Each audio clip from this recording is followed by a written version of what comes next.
वज़ीर दाखिला ने भी हाथ खड़े किए, वज़ीरों के इस्तीफे आने लगे तो वज़ीर आज़म ने भी आने वाली मुश्किलात को भांप लिया और आज खुद भी इस्तीफा देने का ऐलान कर दिया। अच्छा, अब जब ये इलेक्शन कमीशन के सामने मामला आया तो इमरान खान साहब के वकील ने पूरा रिकॉर्ड जमा कराया कि कब उनको वो गिफ्ट मिला, कब उसको बेचा गया, कितने में बेचा गया, चालान साथ लगाए गए हैं। सब्सक्राइब करें और बेल दबाएं ताकि कोई खबर रह न जाए।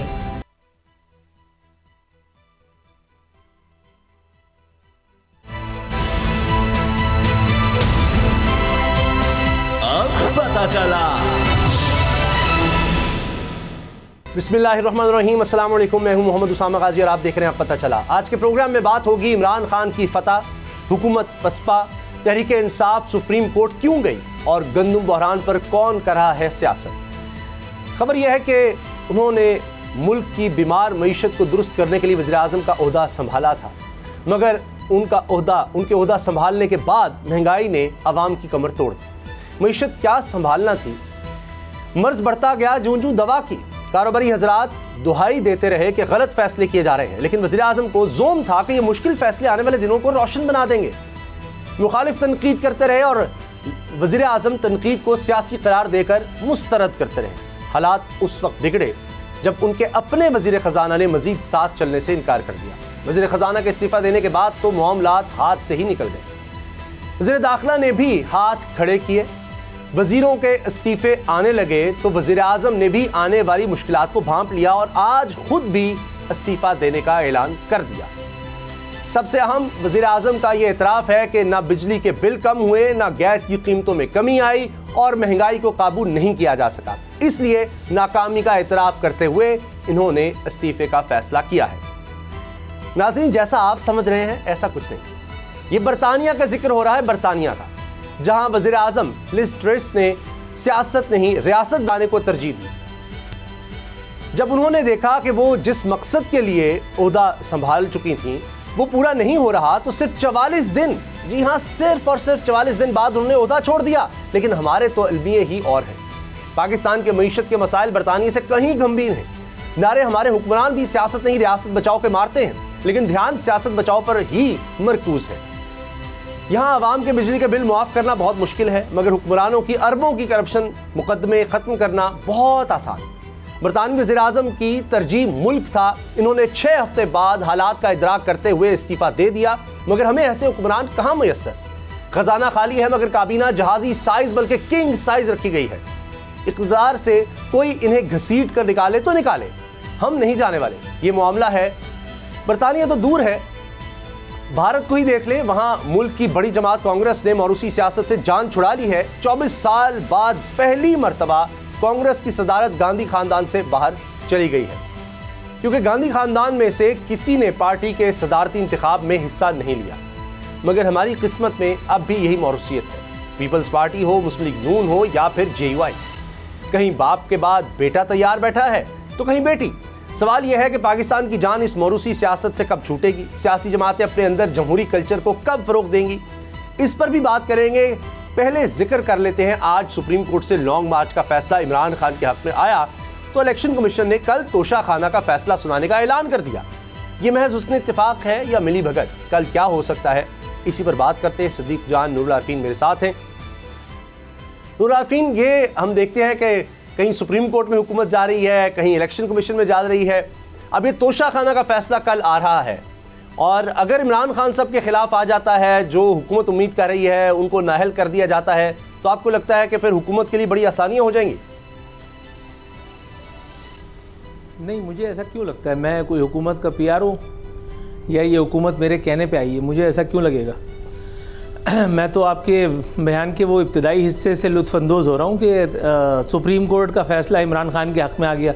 हालांकि सुप्रीम कोर्ट का एक बहुत ही लॉजिकल किस्म का फ़ैसला आया है, वो न किसी के हक़ में न किसी के ख़िलाफ़ है, लेकिन आपने उसको इमरान खान के हक़ में डाल दिया। और इलेक्शन कमीशन का फ़ैसला वो भी किसी के ख़िलाफ़ नहीं है। उसमें क्या होगा वो कल ही पता चलेगा, कल 2 बजे तक। वो आपने कहा कि उसको इमरान खान के ख़िलाफ़, ऐसा नहीं है, ऐसा नहीं है भाई। या तो हमें इस लानतज़दा निज़ाम पर पूरी तरह से एतमाद होना चाहिए और या इसको जो है वो पूरी तरह से रद्द कर देना होगा। ये जो आधा तीतर आधा बटेर आप लोग कर रहे होते हैं ना सुबह शाम, सुबह वाला फैसला मज़े का था, बड़ा मज़ा आया, वाह वाह वाह, पाकिस्तान में इदारे आज़ाद हो गए हैं, पाकिस्तान में जो है वो। अच्छा, अभी आपने एक और लतीफ़ा सुनाया मरूसियत वाला, ये भी आपने खूब कही। पाकिस्तान के इस लानत ज़दा जमहूरी निज़ाम के बारे में जितनी हज़ियान में बक चुका हूँ, अपने तौर पर जितनी आगही आप लोगों को फराम कर चुका हूँ इन्वर्टेड कॉमास में, उसके बाद भी इस निज़ाम से किसी बेहतरी की उम्मीद, मतलब चैखूब भाई, ऐसा नहीं होता, ऐसा नहीं होता। ये मौरूसियत जो है, ये ज़रूरी नहीं है कि बाप हट जाए तो बेटा आ जाए तो मौरूसियत है। मौरूसियत की एक शक्ल क्या ये नहीं है कि मैं हूँ तो मैं ही चलता चला जा रहा हूँ, फिर मेरे अलावा कोई नहीं है, क्योंकि मैं इतना जरी, इतना जवान, इतना जवान राना, इतना बहादुर, इतना नेक नाम हूँ कि मेरे बाद कोई और नहीं है। मौरूसियत इसको भी तो कहिए, इसको भी तो कहिए। ये आधी बयानबाजी जो है वो मेरी समझ में नहीं आती। ऐसे तो फिर लोग कुरान शरीफ को भी माज़अल्लाह मिस इंटरप्रेट करते हैं, तो फिर क्या उसको भी लॉजिकल समझ लिया जाए? किसी किस्म का कोई फ़ैसला किसी के ना हक़ में है ना किसी के ख़िलाफ़ है। ये सुप्रीम कोर्ट ने जो कहा है, पिछले हफ्ते हम इस पर बात कर चुके हैं और मैंने खुद इस पर तबर्रा किया था हुकूमत वक्त पर कि गवर्न करना आपका काम है, ठीक है, लॉन्ग मार्च करना पीटीआई का काम है। पीटीआई लॉन्ग मार्च करे और ये देखे कि मफाद आम्मा मुतासिर ना हो, रियासत के बुनियादी सुतून में से किसी की भी अहकामात की खिलाफ वर्जी ना हो। हुकूमत ये देखे कि आवाम को कहीं कोई खुदा न खास्ता अजियत ना पहुंचने पाए, कहीं कोई चीज़ ऐसी ना होने पाए कि जिससे ये तासुर जाए। हाँ, ये सब बातें सुप्रीम कोर्ट में सामने आई हैं, इस पर हम तफसील से बात करते हैं। अगला मौजू हमारा ये होगा, सदीक जान, ये जो कल अब फैसला आ रहा है तोशा खाना का, क्या देख रहे हैं आप? क्या खबरें इस्लामाबाद में गर्दिश कर रही हैं? देखिए उसामा, मुझे थोड़ा सा टाइम दीजिएगा ताकि मैं थोड़ा सा अपने नाज़रीन को बता दूं कि ये केस है क्या और इस केस के ऊपर सवालात क्या क्या हैं और मुमकिन तौर पर फैसला क्या आ सकता है। तोशा खाना बहुत सुना जाता है, तोशा खाना ज़ाहिर है अब तो बहुत से नाज़रीन को पता भी चल चुका होगा कि तोशा खाना ऐसा समझिए एक डिपार्टमेंट है जहाँ पर जब भी हमारे यहाँ से वज़राए आज़म, हमारे जो भी अहम ओहदेदार, हमारे वज़रा जाते हैं दीगर ममालिक में, तो वहाँ से जो तोहफ़े मिलते हैं वो तोहफ़े एक डिपार्टमेंट में जमा हो जाते हैं और उस डिपार्टमेंट से अगर कोई तोहफ़ा जो है वो 30,000 से कम मालियत का है तो जिस शख्सियत को वो मिलता है वो मुफ्त रख सकती है, और अगर वो 30,000 से ज़्यादा मालियत का है तो पहले वो 20% था और अब यह है कि 50% रकम देकर और वो हासिल किए जा सकते हैं, और वैसे इनकी नीलामी भी होती रहती है, ये जो गिफ्ट होते हैं। अच्छा, इमरान खान साहब जो हैं जब वज़ीर-ए-आज़म बने, उनको जो तोहफ़े मिले तो कानूनी तौर पर कोई कतई नहीं है कि आप कोई भी तोहफ़ा जो है वो ख़रीद सकते हैं, यानी कानून में कहीं पे पाबंदी नहीं है कि आप तोहफ़ा नहीं ख़रीद सकते। हाँ, इसके दीगर पहलुओं पे सवाल उठ सकता है कि क्या इस तरह से हमारी जो इतनी बड़ी शख्सियात हैं उनको इस तरह से तोहफ़े ख़रीद कर आगे बेचने चाहिए, नहीं बेचने चाहिए, ये इखलाकी सवाल तो हो सकता है, लेकिन कानूनी तौर पर इसके ऊपर कोई कतई नहीं है। अच्छा, इमरान खान साहब ने तोहफ़े ख़रीद कर बेचे और उसको उन्होंने बताया कि उन्होंने जो इतनी फेंसिंग हुई बनी गाला के बाहर जब वज़ीर-ए-आज़म थे तो उन्होंने आवाम के टैक्स के पैसों से वो फेंसिंग करवाने के बजाय, वो सड़क बनवाने के बजाय उन पैसों से बनवाई जो उनको गिफ्ट मिले थे। जी सदीक की राजा परवेज़ अशरफ साहब उन्होंने कहा कि इमरान खान ने जो ये बेचे थे जब तोहफ़े लिए और बेचे, इनको डिक्लेयर नहीं किया इलेक्शन कमीशन के सामने। अच्छा, अब जब ये इलेक्शन कमीशन के सामने मामला आया तो इमरान खान साहब के वकील ने पूरा रिकॉर्ड जमा कराया कि कब उनको वो गिफ्ट मिला, कब उसको बेचा गया, कितने में बेचा गया, चालान साथ लगाए गए हैं और साथ ही बताया गया है कि इस पर टैक्स कितना पे किया गया है, वो सारा रिकॉर्ड उन्होंने लगाया है। अच्छा, अब उनका ये कहना है कि हमने टैक्स रिटर्न में जमा इसको ऑन रिकॉर्ड रखा था, टैक्स भी दिया था, और यहाँ पर क्यों लेट डिक्लेयर किए, उस वक्त गिफ्ट नहीं थे, वो सारी चीज़ उन्होंने जो भी जवाब बनता था वो दिया। 58 गिफ्ट मिले इमरान खान साहब और उनकी अहलिया को, जिनमें से 14 गिफ्ट जो हैं वो 30,000 से ज़्यादा मालियत के थे, बाकी जो गिफ्ट हैं 44 वो 30,000 से कम मालियत के हैं। अब इलेक्शन कमीशन के सामने ये सवाल है और स्पीकर ने कहा कि इमरान खान को 62(1)(f) के तहत तायात नाहिल किया जाए। अब एक तो है फैक्चुअल चीज़ कि आया इमरान खान ने डिक्लेयर किए थे, नहीं किए थे, और इसके ऊपर इलेक्शन कमीशन ने फैसला देना है। दूसरा जो इसमें जो अहम नुकता है वो ये है, जो पिछले दिनों में फैसल वाडा केस में हमने डिस्कस भी किया था, सुप्रीम कोर्ट फैसल वाडा केस में दो तरह की चीज़ों को देख रही है। एक तो फैसल वाडा का जो ज़ाती मौक़िफ़ है, फैक्चुअल जो चीज़ें हैं कि जिस दिन उन्होंने कागजात नामजदगी जमा कराए थे, आया उस दिन उनके पास दोहरी शरीयत थी या नहीं थी। वो कहते हैं जी नहीं थी, लेकिन फैक्ट्स ये बताते हैं कि उन्होंने अप्लाई ज़रूर किया हुआ था दोहरी शरीयत के मनसूख कराने के लिए, लेकिन उस दिन मनसूख हुई नहीं थी। अगर उससे एक दिन बाद भी मनसूख हुई है तो कम अज़ कम उस दिन वो बयान एल्फी झूठा था और इसलिए नाअहली तो बनती है जो उनकी फैसल वाडा साहब की, लेकिन उसमें एक अलग खैर पॉइंट ये भी है, वो कहते हैं वो इनहेरेंट है, उन्होंने एक्वायर नहीं की। अब आ जाए दूसरा जो नुकता है उसमें जो फैसल वाडा साहब का केस है वो ये है कि इलेक्शन कमीशन ऑफ पाकिस्तान के पास ये इख्तियार नहीं है कि वो किसी भी रुकने असम्बली को या रुकने सेनेट को 62(1)(f) के तहत नाअहल करार दे, और वो उनके पास इख्तियार नहीं, इख्तियार अदालतों के पास है। अब इस मामले के ऊपर सुप्रीम कोर्ट में ये मामला पेंडिंग है। सुप्रीम कोर्ट ने इसके ऊपर फैसला सुनाना है कि इलेक्शन कमीशन जो है 62(1)(f) के तहत नाअहल कर सकता है या नहीं कर सकता। नाअहली ताहयात होगी क्योंकि उसके ऊपर 5 रुकनी बेंच का फैसला है। अच्छा, अब यहाँ पे भी दिलचस्प बात है कि 2 तरह के अदालती फैसले मौजूद हैं। एक अदालती फैसला सुप्रीम कोर्ट की बात कर रहा हूँ, कुछ जजेस के फैसले ये हैं कि अगर किसी ने कोई असासा अपना छुपाया है तो उसने नेक नियति से छुपाया है, बदनीयती से छुपाया है, जानबूझ के छुपाया है, वो भूल गया, उसको याद नहीं रहा, वो ताहयात नाअहली होगी, उसकी नाअहली 62(1)(f) के तहत ही होगी। एक जजेस का ग्रुप ऐसा है, उनके फैसले ये हैं, वो कहते हैं नहीं, हमें यह भी देखना होगा कि अगर किसी ने छुपाया है तो गलती से वो छुपा गया, गलती से डिक्लेयर नहीं कर पाया या जानबूझ के उसने डिक्लेयर नहीं किया, इस चीज को भी देखेंगे, फिर 62(1)(f) लगाएंगे। ये तो है सारा केस।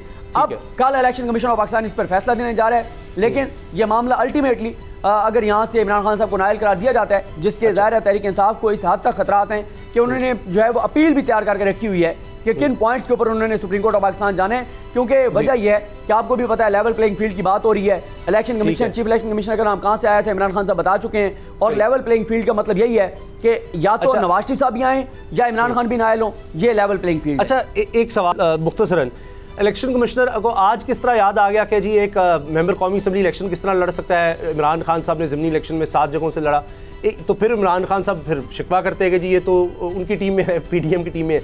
दूसरा ये कि इसी तरह कुछ पीपल्स पार्टी नून लीग के खिलाफ भी रेफरेंस गए हुए इलेक्शन कमीशन के, उनमें क्या हो रहा है जल्दी से बताइएगा, फिर मैं दोबारा आरिफीन साहब की तरफ आता हूँ।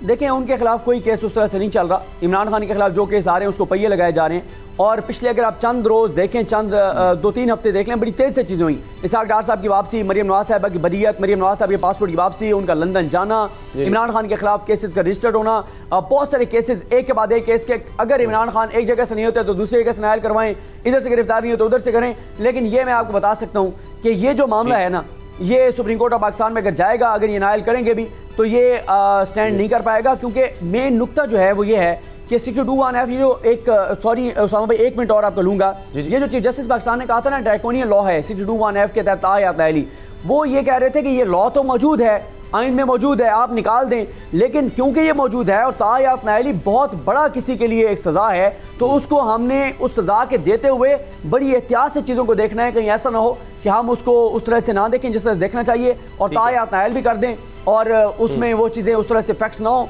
तो इसलिए बड़े एहतियात से मोहतात होकर इस तरह के केसेस को देखना होगा।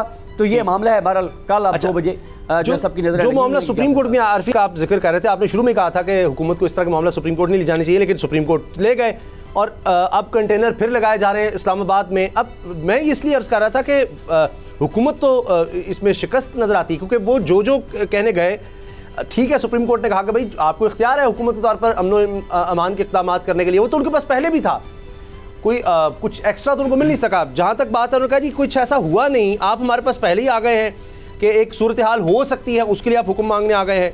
फिर ये बात भी हुई कि जी इस्लामाबाद में आवाम का सैलाब आ सकता है, ये अटॉर्नी जनरल साहब ने कहा कि जी ये कॉलेजेस यूनिवर्सिटीज़ में जा के खिताब कर रहे हैं इमरान खान, इनको रोका जाए। वो तो इमरान खान ने आज कहा जी बिलावल को भी आना चाहिए, मौलाना फजल रहमान को भी आना चाहिए।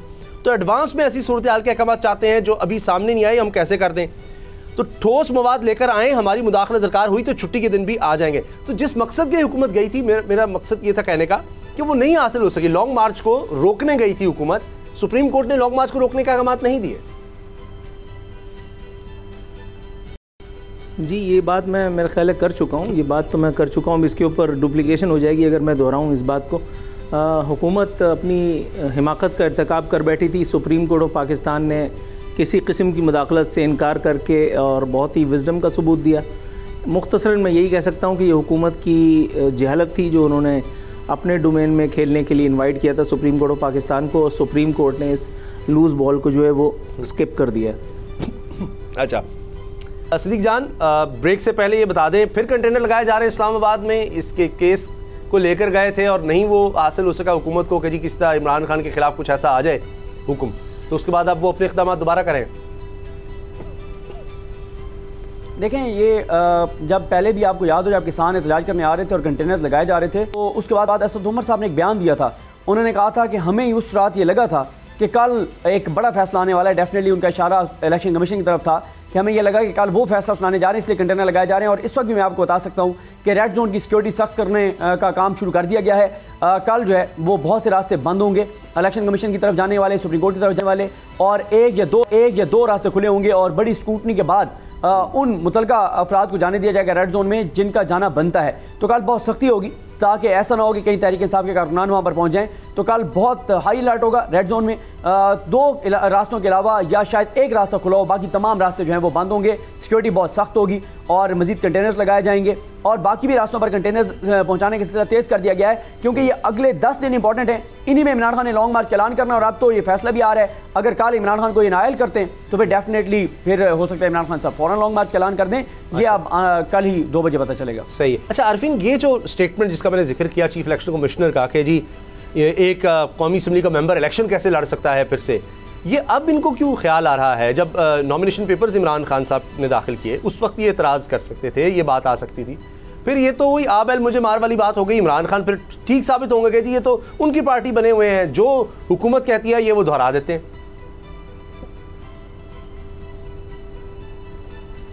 यार मैं बोर हो गया हूँ इलेक्शन कमीशन और इलेक्शन कमिश्नर के खिलाफ। मतलब मैं क्या बोलूँ, अब मैं इस हवाले से क्या बात करूँ? ईमानदारी की बात है, मैं पिछले 2-3 प्रोग्राम में 2-3 मरतबा इस हवाले से बात कर चुका हूँ और ये सब कोई नई बात तो नहीं है। जब सिस्टम इमरान खान के हवाले से था, उनके हाथ में था, तो सब चीज़ें नून लीग वालों के ख़िलाफ़ हो रही थी। जब सिस्टम जो है वो शहबाज शरीफ के हाथ में आया तो सब चीज़ें इमरान खान के ख़िलाफ़ होंगी। ये तो पाकिस्तान का कानून है, ये टोपी ड्रामा तो चलता रहता है। मुझे तो बोर कर रहे हैं यार आप। तो बल्दियाती की स्टोरी सुनाए तो दिल लगे प्रोग्राम में। बल्दियाती इलेक्शन अगर फिर इलेक्शन कमीशन ने मुलतवी कर दिए दोबारा हुकूमत के कहने पर, तो हम क्या करें? हमें खबर तो डिस्कस करनी पड़ेगी ना, क्या कहेंगे उस पर? कुछ तो हमें तबसरा करना पड़ेगा कि आपकी नज़र में ये ठीक हुआ, गलत हुआ। अगर गलत हुआ तो हमें उस पर तनकीद करनी चाहिए। अब ये भाई मेरी नज़र में बहुत सारी चीज़ें गलत हो रही हैं, तो क्या उन सब के ऊपर बैठ करके मैं आप लोगों का दिमाग खाता रहूं? बात यह है कि बहुत सारी चीज़ें, अभी सिद्दीक जान ने कहा कि इमरान खान के खिलाफ फाइलों को पहिया लगाया जा रहा है। हम सब इसी मुल्क में थे, हमने पिछले दौर में भी देखा और उससे पिछले दौर में भी देखा कि ये सिस्टम इसी तरह काम करता है। आपने नहीं देखा कि नवाज शरीफ को सामने चबूतरे पे खड़ा करके और बाकायदा सलामी दी जा रही होती थी? उसके बाद नवाज शरीफ जो है वो मतून भी हुआ, उसके बाद नवाज शरीफ को मेडिकल एनआरओ भी मिला, फिर नवाज शरीफ बाहर भी गया। अब नवाज शरीफ से जा कर के और उससे मुलाकातें हो रही हैं। नवाज शरीफ से शहबाज शरीफ लंदन में जा कर के मुलाकातें कर रहे हैं, नवंबर के बारे में गुफ्तगू हो रही है। तो ये तो पाकिस्तान का मतलब ये कौन सी नई बात है? इसमें किस बात पर मैं तबसरा करूँ? इन सारी बातों में तो मैं इतना खुल करके बात कर चुका हूं कि जितना लोग अपने घर के बंद दरवाजों के पीछे नहीं बात कर चुके, मैं अपने कैमरे पे बोल चुका हूं। अब सिर्फ यही रह गया है कि या तो सर में मट्टी डाल लूं। भाई ये सिस्टम इसी तरह चलता है। ये जो आपका जमहूरियत खेल है ये इसी तरह चल रहा होता है। मैं इस पर कोई नया एंगल कोई ईजाद करने से कासिर हूँ, क्योंकि मैं ये तक कह चुका हूँ कि भाई एक ज़माना था कि जब रियासत का लाडला था अल्ताफ हुसैन, वो कुछ भी कर ले, पाकिस्तान के सबसे बड़े शहर में कुछ तो खून हो रहा था, लेकिन अल्ताफ हुसैन के लिए सब कुछ जायज़ था, हलाल था। सब आंखें बंद करके, बल्कि वेल्डिंग वाला चश्मा लगा करके बैठे हुए थे। उसके बाद एक वक्त आया कि जब अल्ताफ हुसैन गद्दार हो गया, ओ डंडा उठा लिया जी। इतनी देर में भाई इतनी सारी जानों का ज़िया हो गया, उसका कौन जिम्मेदार है? एक ज़माने में बताया गया कि लियारी गैंग वॉर बहुत ख़तरनाक है। ओफ जुल्फ़िकार मिर्ज़ा असलाह दे रहा है। जुल्फ़िकार मिर्ज़ा तो अभी भी घर पर बैठा हुआ है। जुल्फ़िकार मिर्ज़ा की बीवी इमरान खान की मिनिस्टर थी। जुल्फ़िकार मिर्ज़ा की बीवी के खिलाफ वो नैब के केसेस थे, वो अपना कर्जा करोड़ों रुपए का माफ़ करवाने का केस था, वो विड्रॉ करके उसको मिनिस्टर बना दिया। तो ये तो पाकिस्तान है, पाकिस्तान जिंदाबाद। कुछ और आप किसी की भी जेब काट लें, जैसे ही किसी का हाथ आपको पकड़े, आप कह दें मैं जमहूरियत पर यकीन रखता हूँ, आपका हराम जो है हलाल हो जाता है। ये तो पाकिस्तान जिंदाबाद वाली कहानी है ना भाई। गंदम और आटे का बहरान सर उठा रहा है, सूबे आमने सामने नज़र आ रहे हैं। इस पर बात करेंगे। इमरान खान साहब ने कहा है कि जो ऑडियोज़ वीडियोज़ आ रही हैं इसको रोका जाए, ये दरख्वास्त लेकर इमरान खान साहब गए हुए हैं। इन पहलुओं पर बात इस ब्रेक के बाद।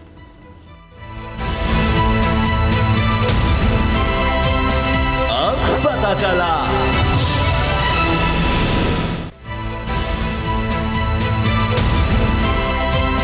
अब पता चला।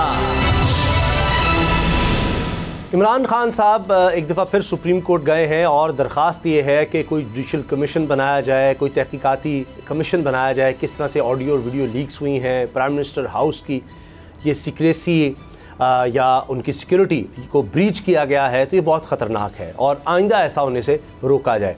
सिद्दीक जान, हुकूमत ने तो कह दिया कि वो पता चल गया कुछ लोगों का, उनको सज़ा होगी नहीं होगी देखा जाएगा, कुछ लोग मिले हुए थे, पैसों की खातिर कुछ कर दिया स्टाफ का, कुछ चीज़ सामने नहीं आ सकी। लेकिन इतना ज़रूर है कि वज़ीर दाखिला ने कहा, वो कमेटी भी बना दी, सारा कुछ कर दिया कि वो मामला हल हो गया है। ये सब इतना सादा है। देखिए, ये तो हमें उसी दिन अंदाज़ा हो गया था जब ये कमेटी बनी थी कि रियासत इसमें कितनी संजीदा है। जब वो कमेटी की सदारत दे दी गई राना सनौला साहब को सरबराही, और उनके साथ अमीनुल हक साहब जो हैं MK वाले, उनको लगा दिया गया।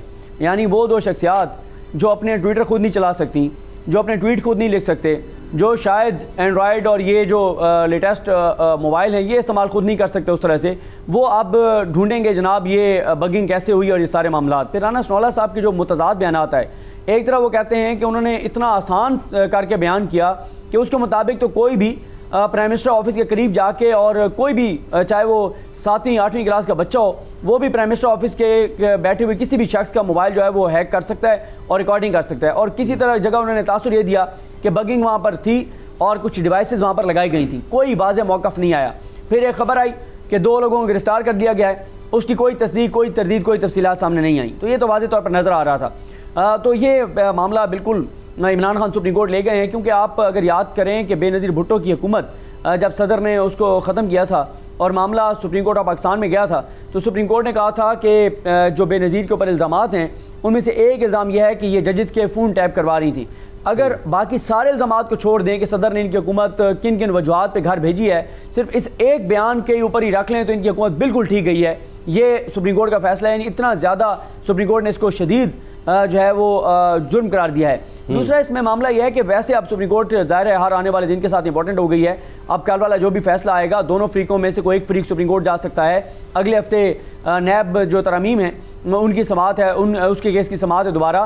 फिर एक चीज़ और जो आज बड़ी डेवलपमेंट हुई, जो अगले हफ्ते फिर समाअत है, जो आज वफाकी हुकूमत ये एप्लीकेशन लेकर गई थी सुप्रीम कोर्ट ऑफ पाकिस्तान में कि इमरान खान को लॉन्ग मार्च से रोका जाए, लेकिन सुप्रीम कोर्ट ने हुकूमत को अपना कंधा फराहम करने से इनकार कर दिया है। और चीफ जस्टिस पाकिस्तान ने कहा कि आप सुनी सुनाई बातें कर रहे हैं, आप मफरूज़ों पे बात कर रहे हैं कि सलाब आएगा, आवाम आएगी, लोग आएंगे, तो अभी तो लोग आए नहीं हैं। दूसरा इन्होंने कहा कि इमरान खान के ऊपर पाबंदी लगाई जाएगी, यूनिवर्सिटी में खिताब ना कर सकें, ये भी सुप्रीम कोर्ट ने ऑर्डर नहीं दिया।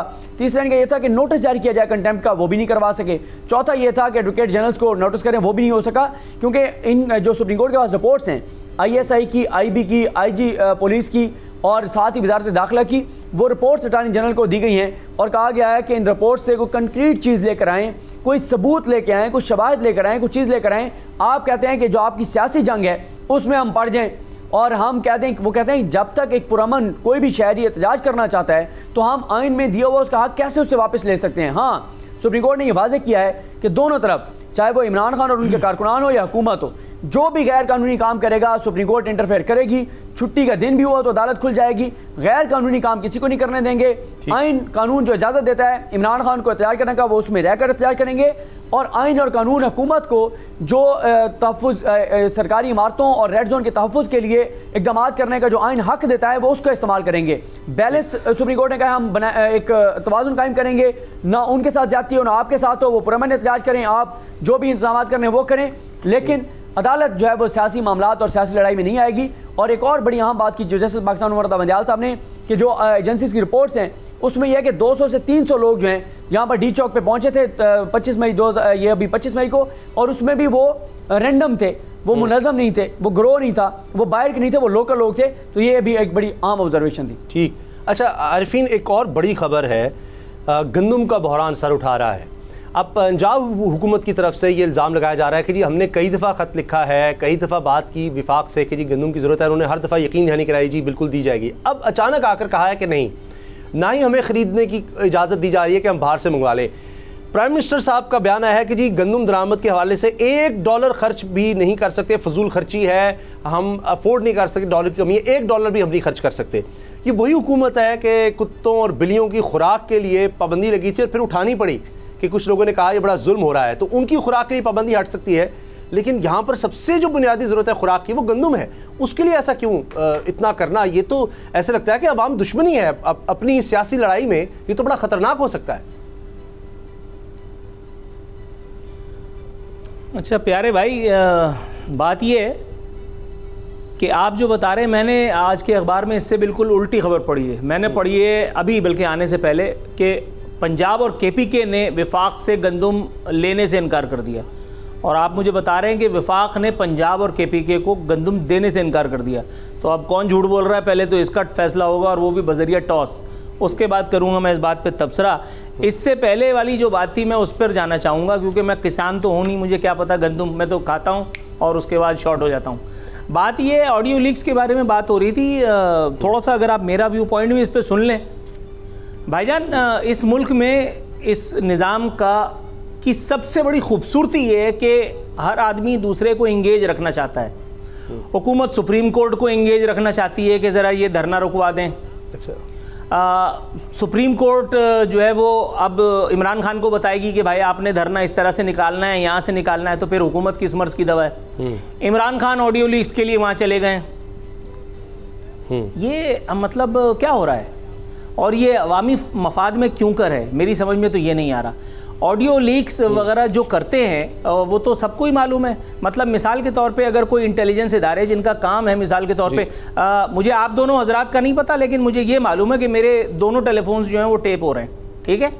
और ऐसा आज से नहीं है, ऐसा बहुत पहले से है। तो मुझे तो इसके ऊपर कोई परेशानी नहीं है, बल्कि मैं तो बज़ोरे जिसको कहते हैं किस हवाले से मैं कहूँ, वो जुमला मेरे जहन से निकल गया। मैं तो मुतालबा कर चुका हूँ, मुतालबा कर करके थक चुका हूँ कि भाई मेरी भी कोई ऑडियो लीक करवा दो, ताकि लोगों को पता तो चले कि मैं जो दीन धर्म का यहाँ बैठ करके भाषण दे रहा हूँ मैं कितने पानी में हूँ। तो ये ऑडियो अगर लीक हो रही है तो इससे किसी का क्या जा रहा है, पहली बात। दूसरी बात, मुझे बड़ा ताज्जुब दोबारा हो रहा है, ऑडियो लीक्स में जो कमेटी बनी थी उस पर राना सनाउल्लाह की मौजूदगी पे मेरे फाजिल दोस्त ने एतराज़ किया। मुझे इस एतराज़ के बुनियादी सबब समझ में नहीं आ रहा। बॉस बात ये है कि राना सनाउल्लाह पे आप मॉडल टाउन का इल्ज़ाम लगाओ या कुछ भी करो, पिछली हुकूमत ने राना सनाउल्लाह को छूट दे रखी थी 3.5 पौने 4 साल। अच्छा। राना सनाउल्लाह के धोबी, दरबान, माली किसी को मॉडल टाउन की बुनियाद पे गिरफ्तार नहीं किया गया। ये जुर्म किसके नाम पे, इसका जवाब आपसे मैं लेना चाहूँगा। और दूसरी बात, जो टेक्निकल ग्राउंड पे अगर हम बात करेंगे ना, तो अगर कोई कमेटी बनी है कि जिसमें ISI का नुमाइंदा, इंटेलिजेंस ब्यूरो का नुमाइंदा बाकायदा अगर बैठा है, DGISI आई बिलीव उस एक कमेटी के मेंबर हैं, रुकन हैं, तो उस कमेटी को टेक्निकली किसने हेड करना है आपके ख्याल में? वजीर जो फलाना फलाना है राना सनाउल्लाह, वो ही करेंगे टेक्निकली स्पीकिंग, क्योंकि जो रेलेवेंट मिनिस्ट्री है वो उनके पास है। अब अगर हम ये बात करने जाएंगे, वो ट्वीट नहीं लिख सकते, इस बात में तो कोई दो राय नहीं है। लेकिन मेरे दोस्त, मैं आपसे सिर्फ एक छोटी सी बात क्या जी, मुझे चूंकि ब्रेक कहा जा रहा है आरफीन, मैं सिर्फ एक चीज़ अर्ज कर दूं कि वो जो उनकी सप्लाई की बात हो रही है, विफाक देना चाह रहा है, वो बीज है। मेरे पास स्टेटमेंट मौजूद है, शहबाज शरीफ साहब कहते हैं जी अगर केपी और पंजाब बीज नहीं लेना चाहते तो आपकी मर्जी है। बीज देने में, गंदम देने में फ़र्क है कि आपको हम बीज दे रहे हैं, ये उगा लें आप। अगर फौरी तौर पर गंदम की ज़रूरत है तो आप क्या करेंगे? ब्रेक लेते हैं जी, और ब्रेक के बाद आरफीन नामा।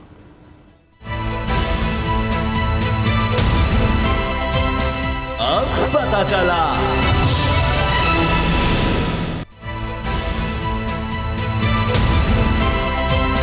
अब पता चला। वक्त है आरफीन नामा का जी। आरफीन,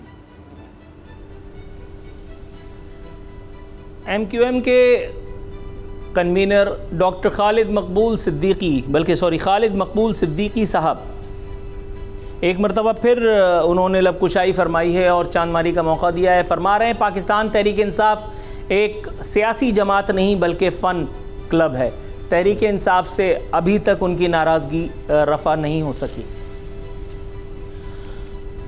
आपकी बात को अगर for the sake of argument एक लम्हे के लिए भी अंडर कंसिडरेशन लाया जाए तो इस फ़न क्लब से आप भी और आपकी सियासी जमात भी, आपके वोटर्स, सपोर्टर्स भी महजूज तो हो ही चुके हैं।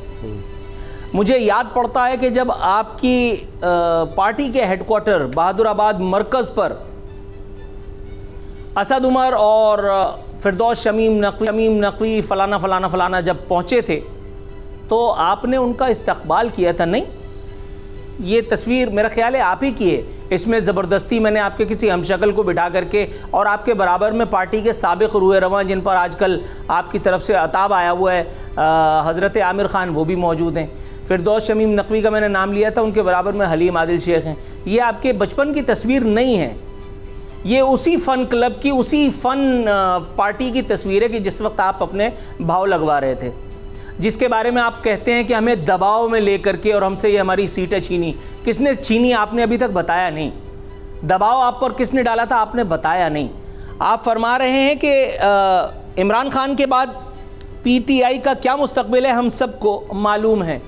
सर मालूम तो हमको ये भी है कि आपकी पार्टी में जो रफड़ पड़ा है, अब आप आमिर खान के ऊपर नज़ला गिराने वाले हैं। आमिर खान के साथ जो कुछ हो रहा है, अब किसी कंधे की ज़रूरत है तो आपने आमिर खान फ्रैक्शन को जो है वो अलग करने की ठानी है। अब एक मरतबा फिर फारूक सत्तार को इंडक्ट करके आमिर खान को देश निकाला दिया जाएगा और आमिर खान पर जो है वो तमाम अताब डाल करके और महाजिरों की नज़र में सुरखरू होने की एक और आखिरी कोशिश भी की जाएगी, जो कामयाब होती बज़ाहिर तो दिखाई नहीं दे रही। इमरान नियाज़ी के बाद पार्टी का क्या होगा ये सोचना इमरान नियाज़ी का काम है, क्योंकि वो इमरान नियाज़ी की डोमेन है। आपका डोमेन ये है कि आप अपनी जो ज़िल्लत और रुसवाई का सामान आप लोगों ने अपनी करतूत से कर रखा है, जिसमें आपको अपने ही वोटर सपोर्टर्स से जूते चप्पल पड़ रहे हैं, आपको अपने जो वोट बैंक है वो उससे देश निकाला दिया गया, आपको अभी शाह फैसल कॉलोनी की नशिस्त से हाथ धोना पड़ा। आपको ये सोचना है कि आप इस रुसवाई से, इस सुबकी और शर्मिंदगी से कैसे बचें, लेकिन आप इसमें कतई किसी तौर भी कामयाब दिखाई नहीं दे रहे।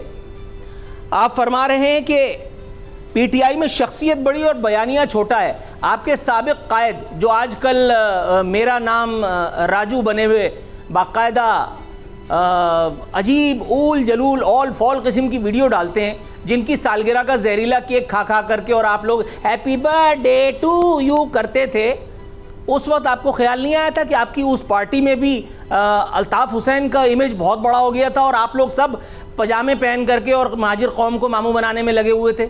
उस वक्त भी ऐसे ही था। आप फरमा रहे हैं एमक्यूएम का बयानिया मुल्क पर राज कर रहा है। आप हिंदुस्तान की बात कर रहे हैं मेरा ख्याल है, पाकिस्तान में तो ऐसा कुछ नहीं हो रहा। कराची जहां से मैं निकल करके इस शो को करने के लिए रोज आता हूं, वहां तो कोई अल्लाह माफ करे थूकने का भी रवादार नहीं है। कौन से मुल्क पे राज कर रहा है भैया? कौन से डॉक्टर हकीम से आप इलाज करा रहे हैं? अल्लाह ताला आपको कामिल शिफा अता फरमाए। आपका मुझे मानसिक संतुलन कुछ आगे पीछे लग रहा है। या तो स्पीड ब्रेकर बहुत ज़्यादा है मुत्तहदा हैदराबाद बहादुराबाद के मरकज़ की राह में, कि जहाँ से गाड़ी उछलते हुए कहीं सर पे कोई चोट वोट लगी है और आपने ये हजियान बकना शुरू कर दिया है। ऐसा नहीं है भाई, क्या हो गया? जी फरमा रहे थे कि शनाख्त वही होती है जो दूसरे तस्लीम करें। अच्छा, इस एतबार से तो आपको दहशतगर्द जमात कहा जाता था, नहीं? आप पर रॉ से ताल्लुक का इल्ज़ाम लगा था, आपके खिलाफ FIRs भी थी, आप जो है वो इंडिया जाकर के, ये मैंने नहीं कहा था, ये इदारों ने कहा था। इदारे वाटर बोर्ड वगैरह की बात नहीं कर रहा, मुख्तदर हल्के मुख्तदर इदारों की बात कर रहा हूँ, जिन पर आप इल्ज़ाम मुख्तलिफ भी लगाते आए। कहें तो वो भी ऑन एयर बोल दूँ। भाईजान मतलब कोई खुदा का खौफ करें। अगर आपको उन्होंने मिसाल के तौर पे किसी प्रेस कॉन्फ्रेंस में किसी ने कहा कि आप दहशतगर्द जमात हैं, तो क्या हम आपको दहशतगर्द मान लें? क्योंकि आप लोगों का तो पूरा इमेज ही ये है। आप लोगों का पूरा इमेज, गैर मुस्लिमों से फितरा, चंदा, ज़कात कौन लेता था? मैं? ये तबलीगी जमात? या ये इल्ज़ाम भी जमात इस्लामी और ANP और पीपल्स पार्टी और PTI भी इमरान खान पे लगा दो, इमरान खान के कहने पे सब कुछ हो रहा था। भाई ये सारे रिकॉर्ड्स तो आपने तोड़े हैं। फरमा रहे हैं MQM ने अपने हिस्से का काम कर दिया, अब महाजिर कौम के हवाले से कन्फ्यूजन नहीं। ये सुन करके, ये पढ़ करके मुझे जितनी कन्फ्यूजन हुई है, मैं समझ रहा हूँ ऐसा लग रहा है कि इस मुल्क का सदर या वज़ीर आज़म आप महाजिर बनवा चुके। ऐसा कुछ भी नहीं हुआ। MQM ने अपने हिस्से का काम कर दिया। MQM तो हमेशा पैसे लेकर के दूसरों के हिस्से का काम करती रही है और आप उसमें शामिल हैं। पहले तहरीक इंसाफ इख्तिदार में आई, आपने उनके साथ जो है वो लव अफेयर चलाया, डुइट गाते रहे। उसके बाद इमरान, क्या नाम था वो गवर्नर का, नाम भूल गया, इमरान इस्माइल, सिंध के गवर्नर इमरान इस्माइल और मेयर वो पराठे खा रहे थे बारिश में। ये आपके दोस्ती और भाईचारे की निशानी थी। ये जो तस्वीर है, इसमें भी आप दोनों में से कोई भी मुझे लंगोट बांधे एक दूसरे का गला दबाते तो नजर नहीं आ रहा। इसमें सिर्फ पप्पी लेनी रह गई है बस। जय और वीरू की दोस्ती की ये दास्तान है, ये कहाँ से? ये किसी ने गन पॉइंट पे खड़ी होकर की थी? मतलब कोई खुदा का खौफ करो यार। ऑन एयर मुझे कभी किसी दिन अगर कोई चीज़ निकल गई तो इसकी जिम्मेदारी तमाम तर आपके ऊपर आयद होती है, इसकी जिम्मेदारी आप पे आयद होती है। आपने कौन सा अपने हिस्से का काम कर दिया भाई? आपको बेनज़ीर भुट्टो ने कहा कि MQM वाले चूहे हैं। नसीरुल्लाह बाबर का ऑपरेशन हुआ, नसीरुल्लाह बाबर के ऑपरेशन के बाद आपने फिर जूता खाया जाकर के मफामत के दस्तरखान पे आप बैठे मेरे साथ यहीं बोल पे लाइव ट्रांसमिशन में उसामा कादरी और उनकी गर्दन में अचानक दर्द हो गया, फोन रख के भाग गए। साजिद अहमद, उनको अचानक कोई जरूरी काम याद आ गया, वो लाइव कॉल हैंग करके और वो बच निकले जी। कोई खुदा का खौफ करो यार, आपने तो हमेशा पैसे लेकर के रास्ता हमवार किया है। मफाहमत के दस्तरखान से बोटियां MQM नहीं तोड़ती रही जरदारी के दौर में, PTI के साथ आप नहीं थे मफाहमत करके, और आपने छोड़ा भी उनको ये कह करके कि हम अवामी मफाद में छोड़ रहे हैं। तो क्या अवामी मफाद पूरा हुआ अभी तक? पब्लिक को महंगाई से निजात मिल गया? अल्लाह को मानो यार, मुझे कोई और आरफीन नामा भी करने दो, ये 50 मौजूद ये है MQM की सियासत। ऐसा लोग भी देख रहे हैं, MQM के वोटर्स भी देख रहे हैं। इलेक्शन जब भी हुए तो सब कुछ सामने आ जाएगा। प्रोग्राम देखने का शुक्रिया, इजाज़त दीजिए, अल्लाह हाफ़िज़।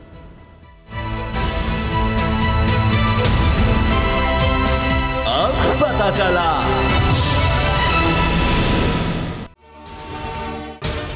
अगर आपको ये वीडियो पसंद आई तो सब्सक्राइब करें और बेल पर क्लिक करें।